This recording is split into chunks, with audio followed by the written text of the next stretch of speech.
I'm Patty, and welcome to My Handmade Lifestyle. I go by Patty Mac Makes everywhere online. On this channel, we do all kinds of bakes, makes, and a little bit of gardening. So if you are all about living that analog life in this crazy digital world, you've come to the right channel, because that's what we do.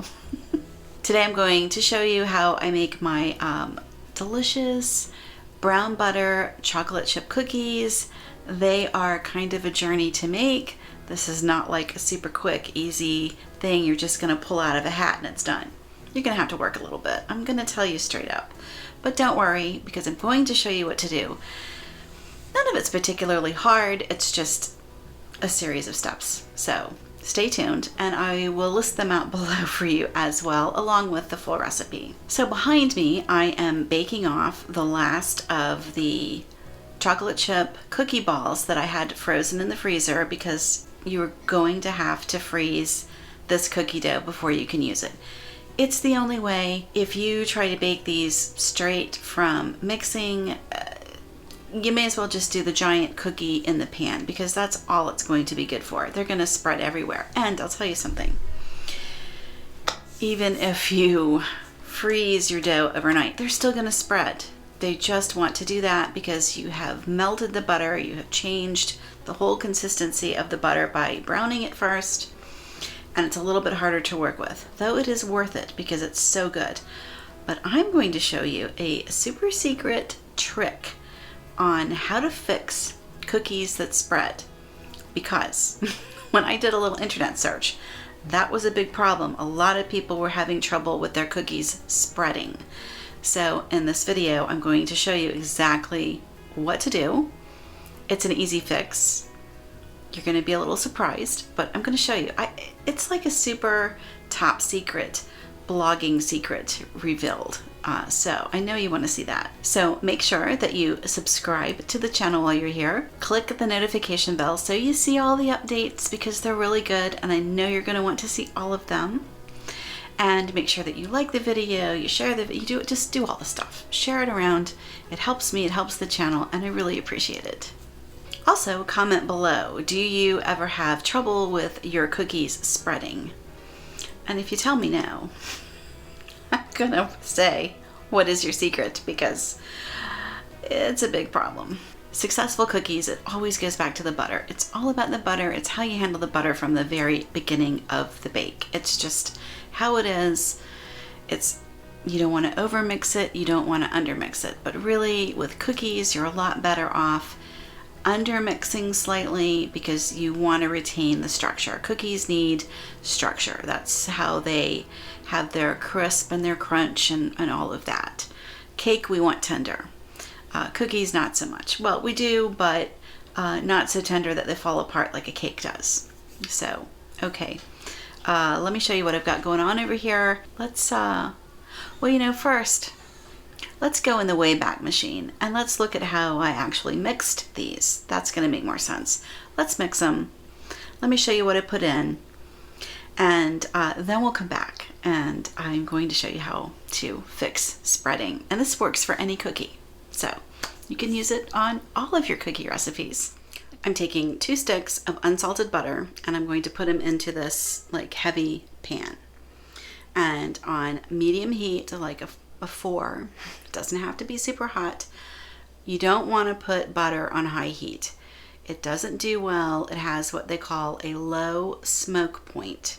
So that means you never ever do anything on medium high or high with butter, because it's going to burn and it's going to smoke up your kitchen. It's going to taste awful and it's not going to smell good. So low and slow is your friend when you're dealing with butter. So we're going to do these 2 sticks into a heavy pan on medium, and I'm just going to warm it up. And as it warms, it'll foam, it'll go through some changes, and then it will kind of get of a goldenish brown, and it will have some little brown bits on the bottom, and that's when we have the brown butter. Okay, we're going to get a little up close and personal with this butter. This is what I want you to see. And here, part of this process is listening. So you're going to listen to the sound, and you'll hear that popping. And see how it's foaming up? That's what you want. So like this is the first stage. So your sticks are melting, and it's coming up to heat, and it makes that sizzling noise and the popping and the foaming. Okay, that is stage 1. So we're right on target, and you can see I don't have it turned up really high. It's like medium plus a skosh, and it's just you're essentially cooking the butter is what you're doing, and you're removing water content. So that is going to be why using a scale to weigh your butter is going to be important, because we're going to lose almost 50 grams of the butter in this browning process, because all the water is going, because the steam rising is the water leaving the butter, and so that just concentrates the flavors. So this is called the Maillard effect, and it's where you concentrate the flavors, and what will happen is when the brown bits start and the composition changes slightly, that's the Maillard effect. They talk about it on the test kitchen. I don't know a ton about it. I just know that it's the brown bits in the food, and it makes everything taste richer and better. But see that brown, that's what you want. So you do want to stay right here. You're going to want to watch it because it can burn, and I'm actually going to turn it down a little bit. We don't want it to burn. If you burn it, it's ruined, and then you got to start over. And you know what? Butter is not cheap, so don't waste your butter or your time. Just going to stir it. It's not like caramel where you have to just like play chicken with the sugar. You can stir this and make sure that you don't burn anything. But okay, so it's just going to foam up for a while, and yeah, it'll do its thing, and I'll check back in with you shortly. Okay, this is about 3 minutes later, and look at the boiling, the bubbling. It's like crazy. Some people I've seen, they'll like stop the process at this point, but this isn't really there. This is getting there. This is where you have to be careful, because it's bubbling like crazy. It's super hot. This is when it could burn, and we don't want it to burn. It's just starting to develop those little brown bits on the bottom. So you just kind of keep moving it around so nothing burns. This is where you really, really want to stay right here and watch it. And see how the bubbles get really big? Okay, that's like, now we're getting into the final stages. So it'll start to have sediment on the bottom, and that sediment will brown, and that's the bits, the brown bits, for your Maillard effect, the concentration of the flavors. Okay, I'm gonna just check back in with you when we're ready to pour it into the bowl. Alright, so it'll start foaming again, and then see how when we look in there, there's like little bits of golden sediment. Okay, that is what you want. And this is now ready. So I'm going to pull it off the heat. It's all bubbled up. I'm going to pour it into the bowl. Sorry, the lighting is not great. It's clouded up again. But watch when the sediment starts coming. I don't know if you can see that or not. Oh, there we go. See all that sediment? You want that. That's your brown bits. That is your concentrated flavor. And I'm going to scrape that out of the pan to make sure we get all of it. See all of that? Yeah, don't leave that. You want that. Okay, this is important for you to see. See how we've got the sediment in the bottom and the brown bits, and there's some on my spoon. But notice that nothing is burnt. Okay, this is what we're going for. We want browned the little bits, no burning, and you're only going to achieve that on a medium heat. So do not crank it up. Don't rush it. It's about a 15-minute process to do this, which is not that bad.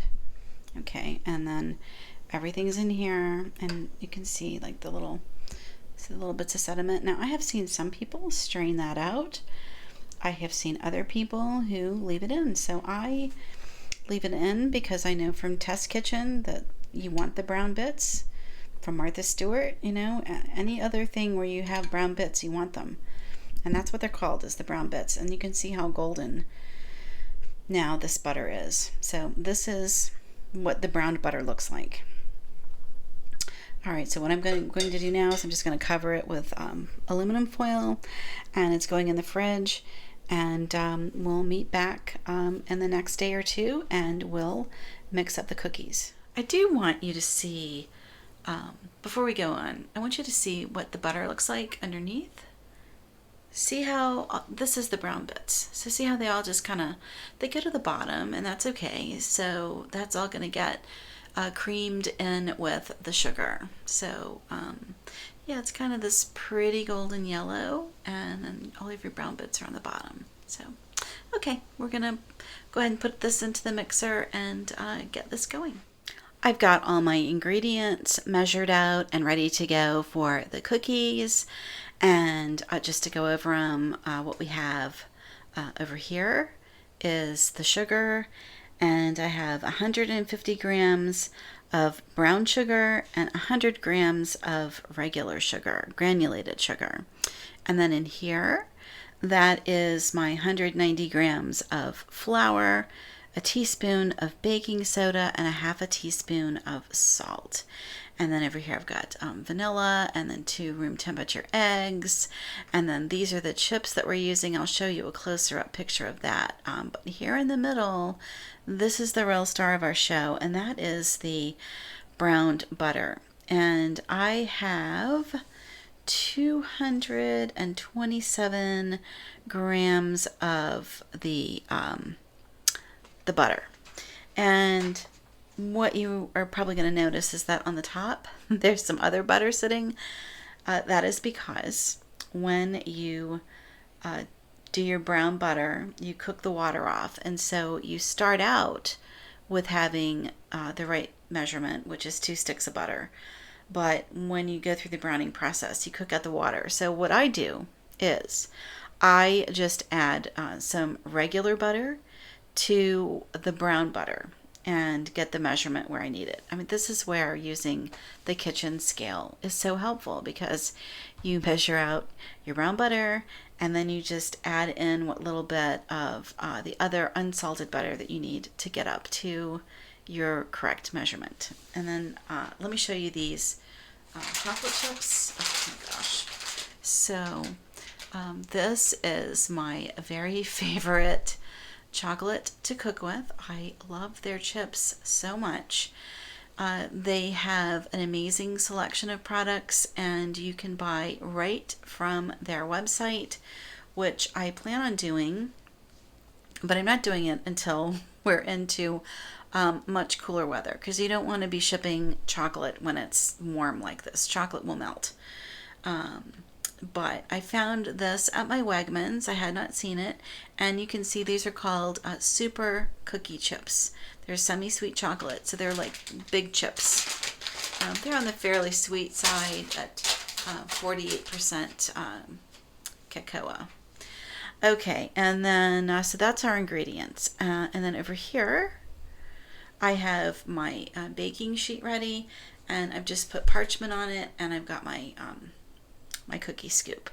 Now, the oven is not preheated, because we're going to whip up the batter and scoop everything out onto the sheet over here. And then that's going to go into the freezer overnight. You never bake these straight from the mixer. Well, you can, but they're going to spread like crazy, and we want to minimize spreading. We want a nice, thick, juicy cookie. Okay, if a cookie can be juicy. All right, so just to talk about the process, what we're going to do is we're going to cream our butter and sugar. And this is kind of how you make a lot of cookies. You cream butter and sugar, and then you're going to add in your eggs one at a time and combine all of that. And then you add your vanilla, and then you're going to put in the dry ingredients, and you're just going to mix it enough just to where it's combined. You do not want to overmix. And then you drop in your chips, and again, it's just really a fast mix. You don't want to keep mixing once you put the flour in. That is because you'll start to have gluten development, and we don't want to develop our glutens. We want a tender cookie.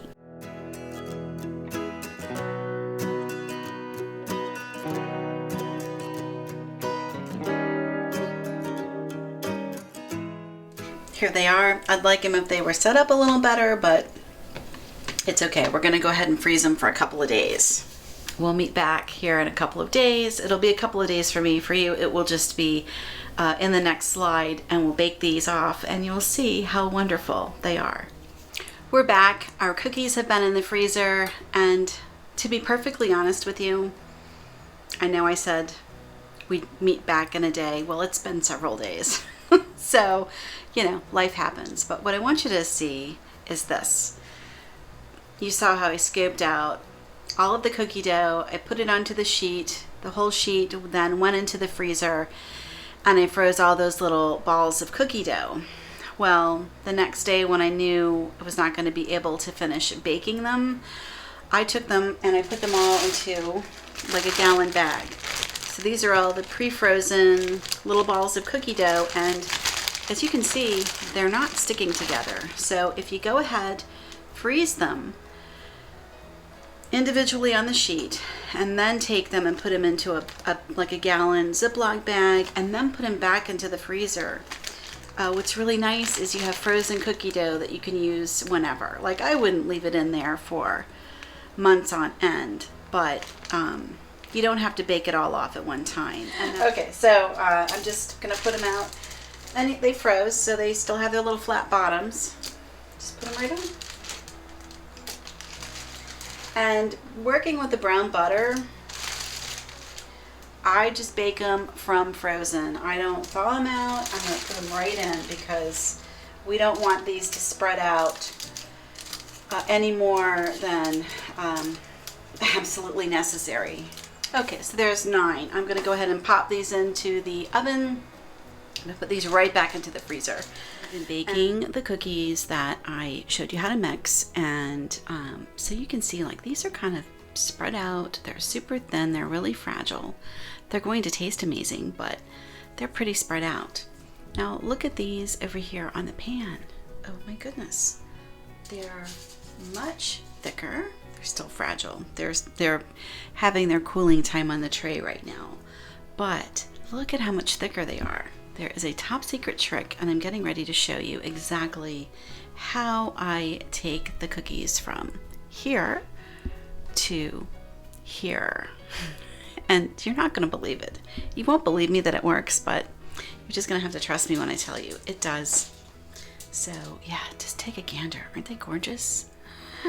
Here's the big thing with doing this little technique. You have to work really quickly. So let's pull the cookies out.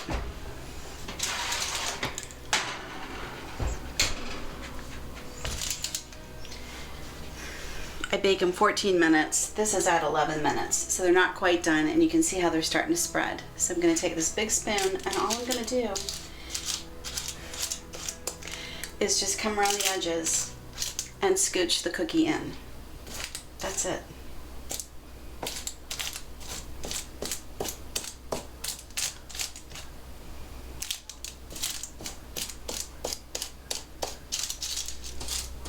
Isn't that amazing? You just scooch it in. You want to be gentle because the cookies are really in a fragile state right now, but you just take that big spoon and just nudge it in.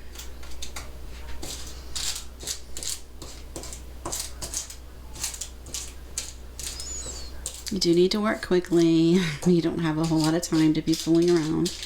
This is not a time that you would be taking a phone call or returning a text message or whatever it is you're doing. You need to concentrate on getting your cookies done.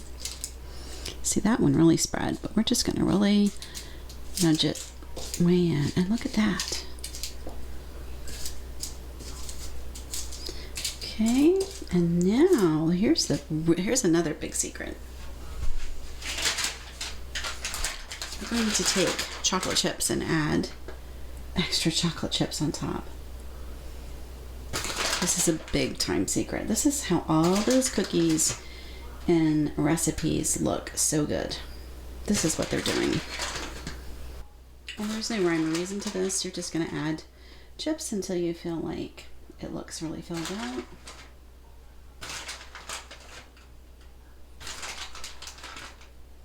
Okay, and then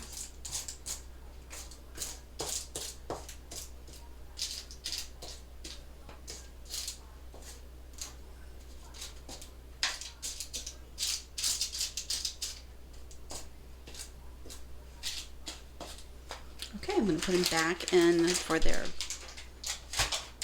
finished baking time, which will be another 3 minutes, and then they'll be all done and we'll take them out.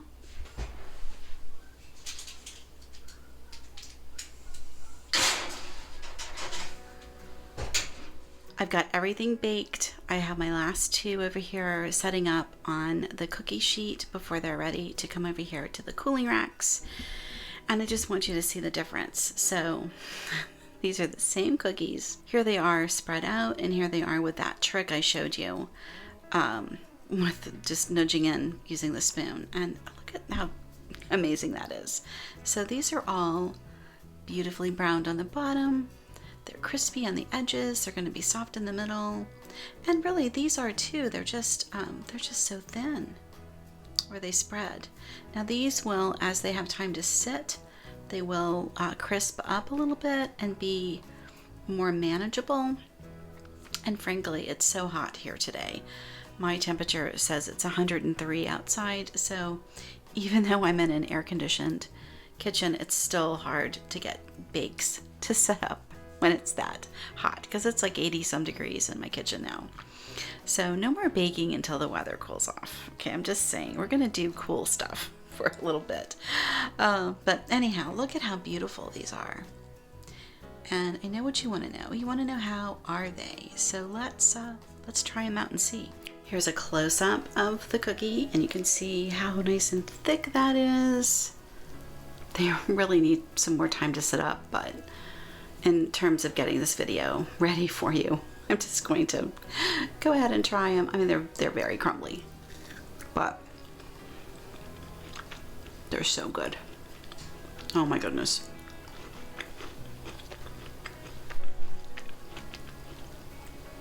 Oh, look at that. Isn't that just amazing? The brown butter, it's so good. And it's not just the flavor. Your cookie texture is different because you cook all that water out of the butter.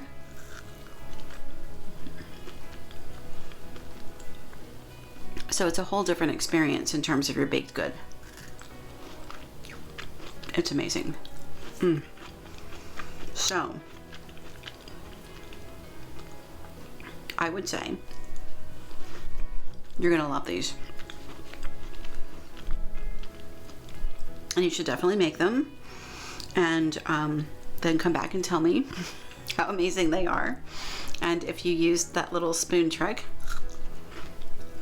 the spoon trick, that is a good trick. All right, I'm gonna go enjoy the rest of my cookie and get cleaned up here, and it's time to start dinner. So I'm gonna get that going, and I'll see you in the next video. So be sure that you subscribe, you like, you do all the stuff, and make the cookies. They're delicious.